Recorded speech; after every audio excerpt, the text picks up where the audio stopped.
Let's take a look back at the final restart. Who says speed can't evolve? NASCAR's been turning left for decades, but Kyle Larson is ready to take this sport in a bold new direction.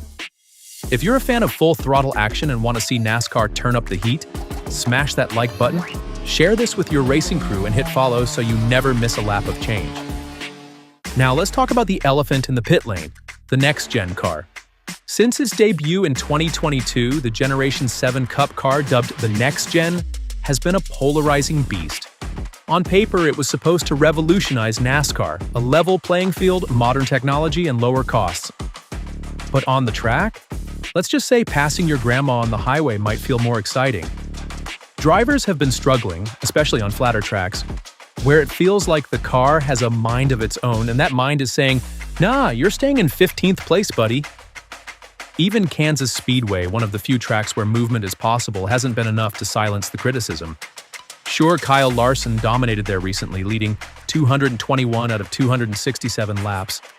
But even he isn't brushing off the controversy. He's leaning into it. "I don't read the media a whole lot, but we drivers were part of the controversy," Larson admitted. "We were complaining about it just as much as everybody else." Think about that. The guy who's won more races in the next-gen era than anyone else is still raising his voice for better racing. That's not whining, that's leadership. Larson's not just talking, he's challenging the status quo. He didn't shy away when asked about potential solutions, including increasing horsepower.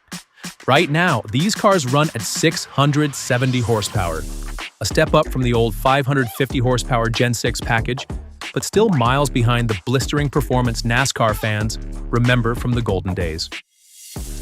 Would boosting power to 750 horsepower fix everything? Larson doesn't promise miracles, but he's down to experiment. "I think we would all be for trying something new," he said. "It's a decent size increase, but it's not massive. I'd be open for it. I know we all are. I think it's gotten a little bit stale. The racing, the product, and all that." That word, stale, hits like a lug nut to the chin. Because if the racing feels repetitive to the drivers, imagine what it feels like for the fans glued to their screens on Sunday. Larson knows NASCAR isn't broken, but he's not afraid to admit it needs tuning. It's the mark of a true competitor, never settling, always pushing, even when you're winning. One thing's for sure, Kyle Larson isn't afraid to say it's time for something different. And in a sport defined by roaring engines and risk-takers, that might be exactly the spark we need. If you're ready to see NASCAR evolve, slam that follow, share this with your race day crew, and stay tuned, because change might just be around the next turn.